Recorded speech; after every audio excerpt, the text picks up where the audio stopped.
Hello to everyone at Inside Out community. Hi to our lovely Creative Lives group. Since we all can't be at the Gippswig Hall today, we've decided that perhaps it's time to try to embrace this new technology and try to do something online. So this is our first attempt at video, so bear with us, and let's try to do a session over the video, and then perhaps you can email us or ring us back. Let's just see how that goes. Yeah. So today, welcome to this beautiful plant world, and I've chosen to carry on with the plant diary because firstly we have done this together, and you have created these absolutely beautiful plant diaries, and also because plants at this time and the natural world, they can be so calming and so wonderfully relaxing. For our mind and soul and body, and I think we kind of all need it at this time. So welcome to my little creative space here, and I'll just show you what I've prepared here. So I have got some home plants, house plants, some little branches that I have picked up during the morning walk. We've got this beautiful lily that's just about to look at us, just coming out. Then we've also got some primroses which are going to be planted, but firstly of course they've got to be painted. And then I've got a selection of art materials around me that we can use today. And I'm aware that you might not have the whole selection at home, but feel free to use anything that you have, even if it's just as simple as a pencil, biro, coloured pencils.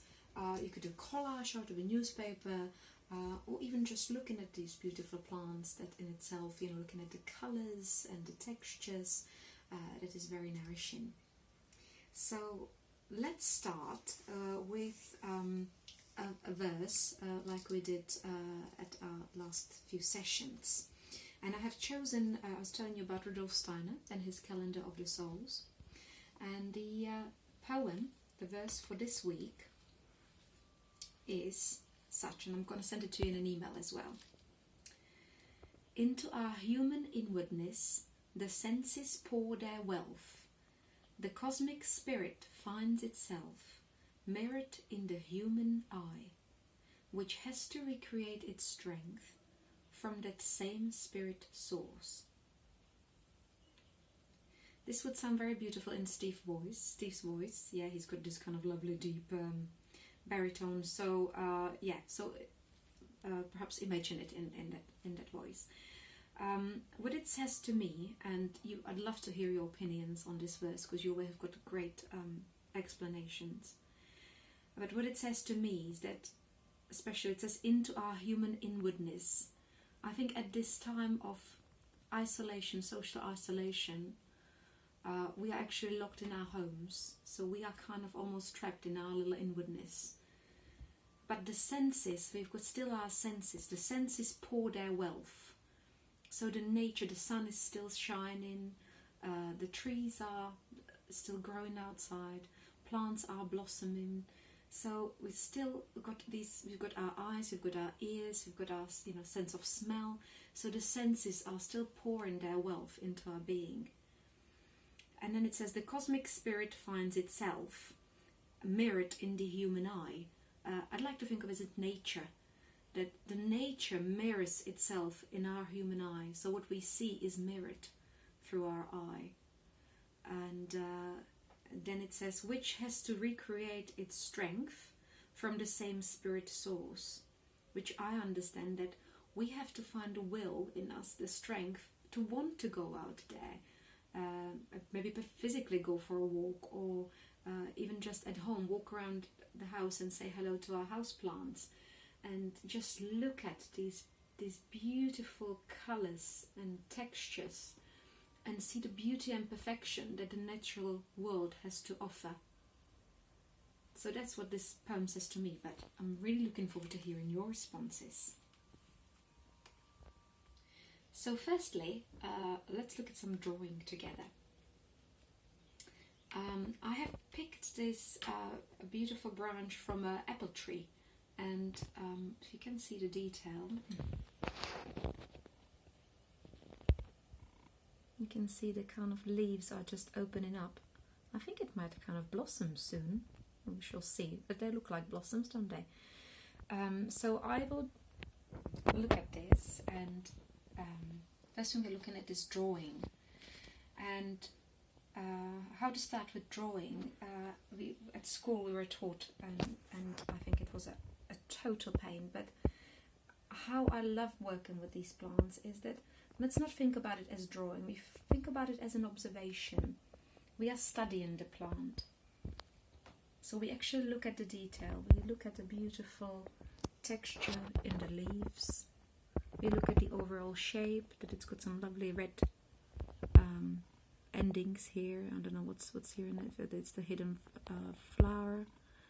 It's kind of round. So just look at the overall shapes, look at the drawings of the texture on the leaves, look what happens on the branch itself, look at all these lovely layers and these things sticking out. If I had only English names for it, haha. It's got some moss here as well, wow. So as I told you last time, the actual observation, it really improves the quality of our drawings, because the more I can see, the more I can draw. So that's why we are doing this. We are looking at the details and we are drawing. So don't worry about the actual drawing. If it looks nice, then that's a bonus. Otherwise, I'm literally just observing the edges, just looking at the shape. So let's start somewhere with the leaf here. I can see zigzaggy edges, I can see a little bit of texture on there, and these beautiful lines.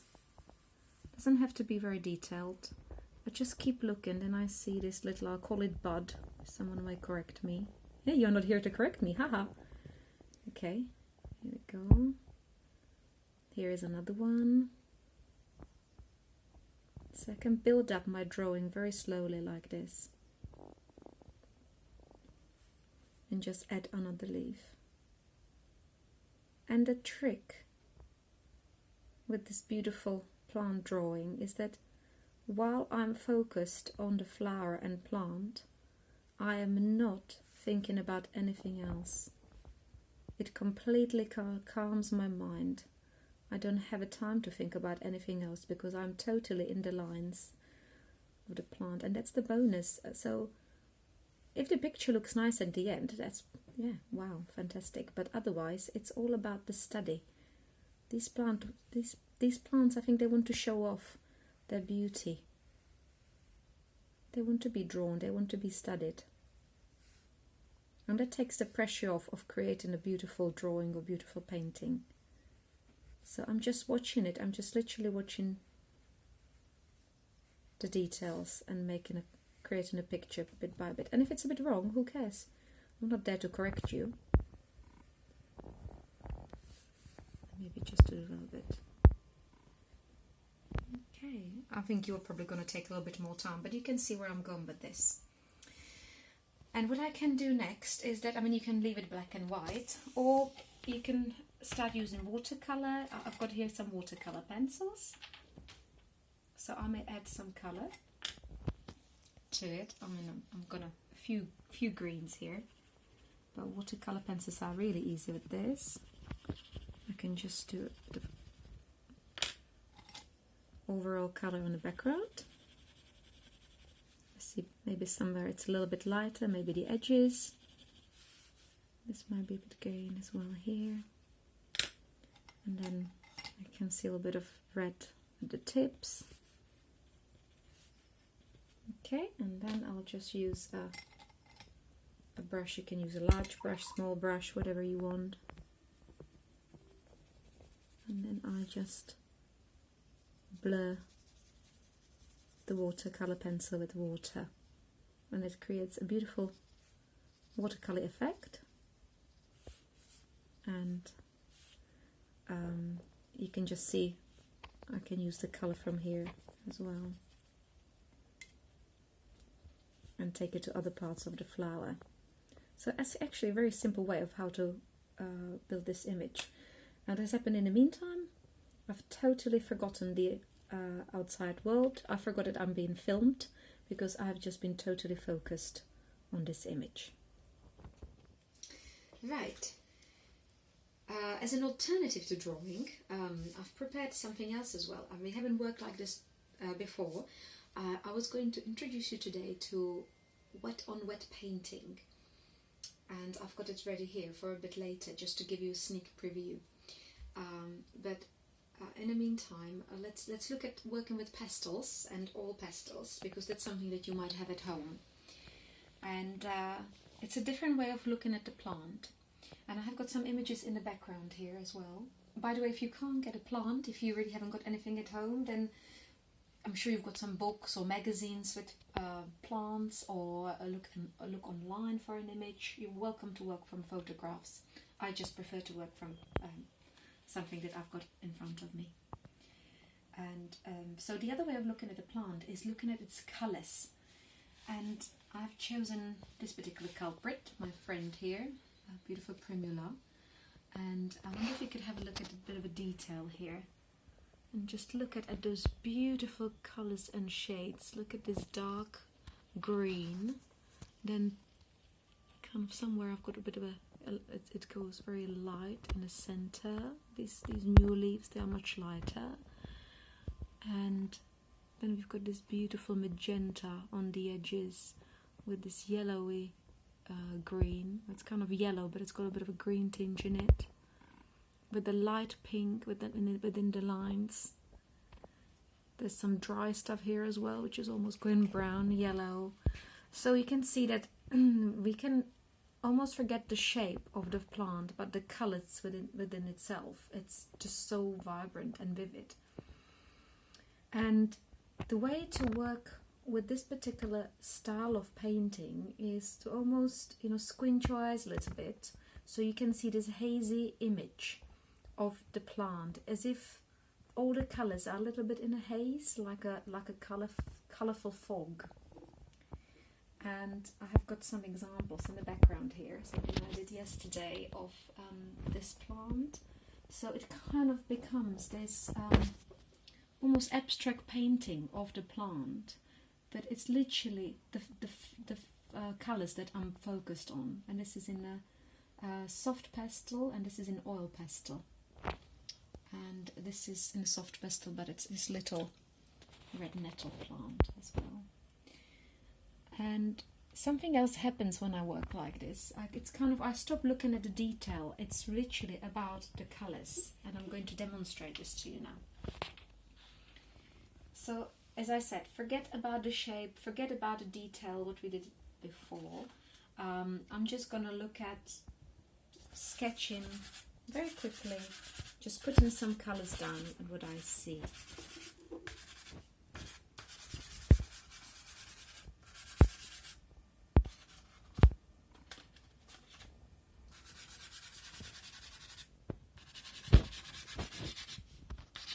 There's beautiful magenta.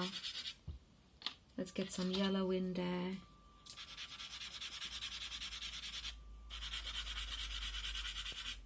I see some white in between here. We need some darker green as well, and shadows. I see some brown in the leaves.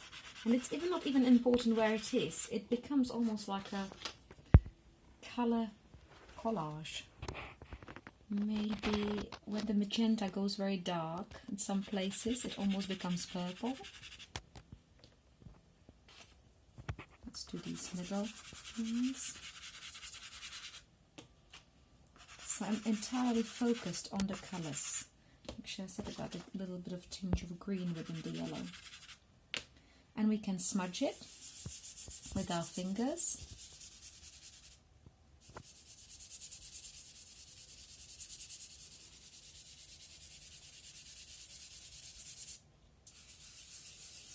You can wash your hands in the meantime, or just keep smudging.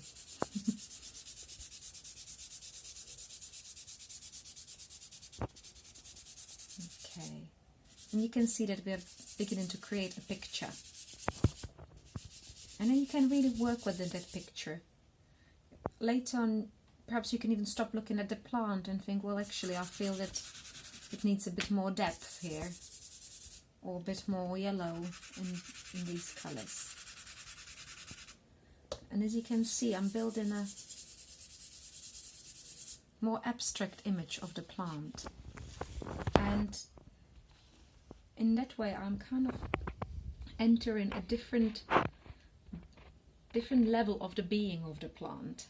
And before, we kind of noticed in all the texture, as if looking at the physical body of a human being, you know, as if drawing outlines.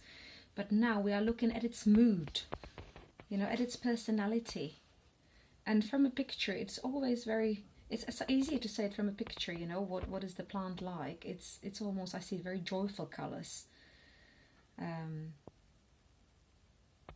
It's got its depth as well, but it's full of life. It's very vivid, it's very colourful. It's almost like dancing. So if you feel inclined to do it, you can also write a poem or a few words about your observation of the plant. Right.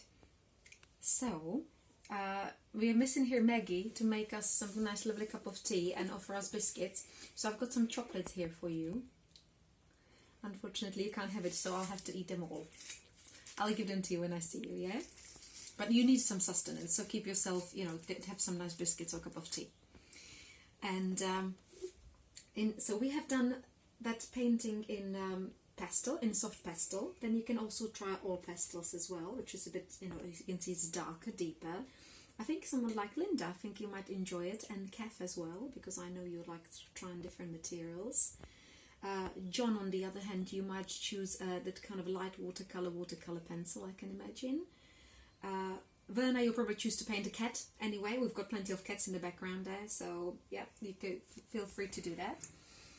And now what I want to show you is this wet on wet painting. It's something that we will do together when we finally resume the our normal workshops.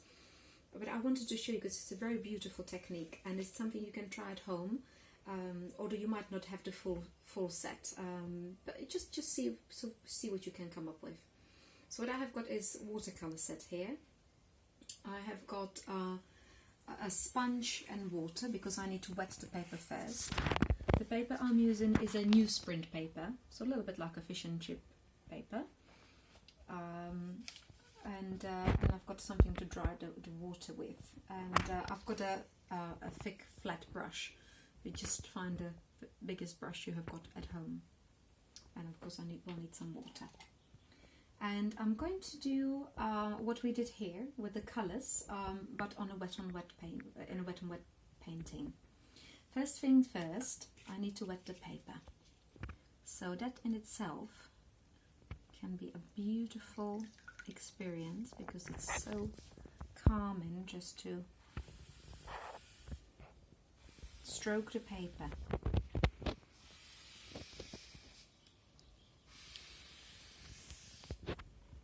So I gently wipe it with this soft sponge.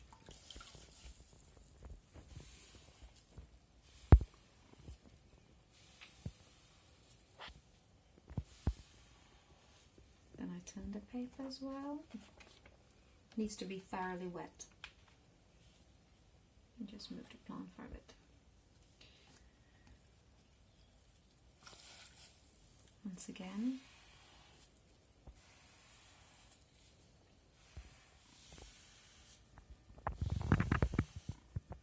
Okay, I'm not doing it as thoroughly as I will do with you in workshops, just to give you an idea.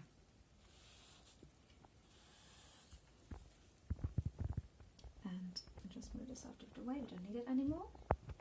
And then with a clean tablecloth or towel, just very gently, just dab it, just to get rid of the excess moisture.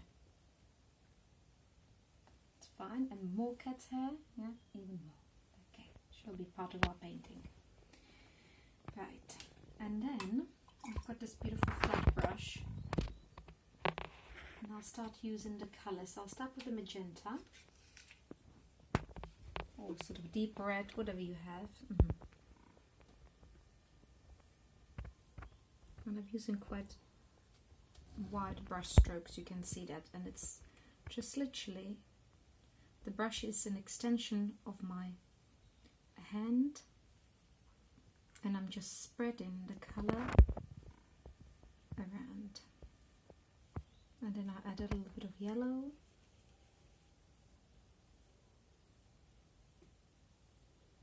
and then maybe green,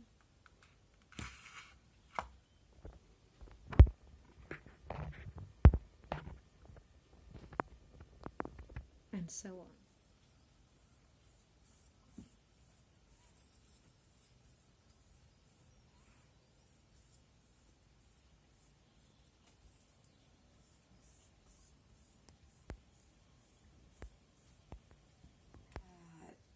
This is about 10 minutes later, and you can keep working on it. While it's still wet, you can keep actually painting and kind of adding colours, and once it dries, you can re-wet it and paint on it again, and you may discover new shapes. But it's something we will do together when we actually meet in a workshop. And in the meantime, perhaps there's other ways of you can work with plants. I'm just thinking of David, you've done those beautiful photograms, which were like exposed, black and white plants. It was a type of photography, I believe. We have done silk painting together, so we can actually, again, build these up to a beautiful silk painting. I remember especially you, Carol, you were, had those beautiful, very decorative patterns on a silk, and your delicate drawings. You may choose to put this on a card, make it into your spring cards. There's a lot of other things that we can do together with plants. So I would definitely encourage you to keep your plant diary going, and I would love to see your art, would love to see what you do. So please do share it with us, email it to us, or put it on Facebook. We've got a new Facebook group. Alternatively, let's talk on the phone. Let's stay connected. This is a new time for us, and it can be limitation. It can mean limitations, but it can also mean new challenges. We can be really creative. We can find new ways of being creative and share things together. So stay well, enjoy the plants, and I'll speak to you soon. Lots of love.